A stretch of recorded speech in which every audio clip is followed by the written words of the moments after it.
ஈவினிங்கே நல்ல மழை ஸ்நாக்ஸுக்கு சிக்கன் 65 செஞ்சு சாப்பிட்டாச்சு. இதோட மசாலா எல்லாமே நான் டிஸ்கிரிப்ஷனில் தந்திருக்கேன்.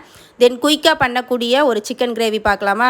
ஃபஸ்ட்டு ஆயில் விட்டு இதில் கடுகு, சோம்பு, பட்டை, கிராம்பு எல்லாமே போட்டு நல்லா பொரிஞ்சதுக்கப்புறம் பெரிய வெங்காயம், கறிவேப்பிலை போட்டு நல்லா வதக்கிடணும். விருப்பப்பட்டால் நீங்கள் இதில் தக்காளி ஆட் பண்ணிக்கலாம். நான் ஆட் பண்ண மாட்டேன். அதனால் டேரெக்டாக சிக்கன் ஆட் பண்ணி அது நல்லா குண்டாக வர வரைக்கும் வதக்கிட்டு அதில் மஞ்சள் தூள், மிளகாய் தூள், சிக்கன் மசாலா, மல்லித்தூள், உப்பு இது போட்டு நல்லாவே நீங்கள் வதக்கிக்கணும். மசாலா எல்லாம் ஒட்டி வர மாதிரி வதக்கினதுக்கப்புறம் உங்கள் கிரேவி பதத்துக்கு தகுந்த மாதிரி நீங்கள் தண்ணி விட்டு சால்ட்டு காரம்லாம் செக் பண்ணிவிட்டு மூடி போட்டு மூடி வச்சிடலாம்.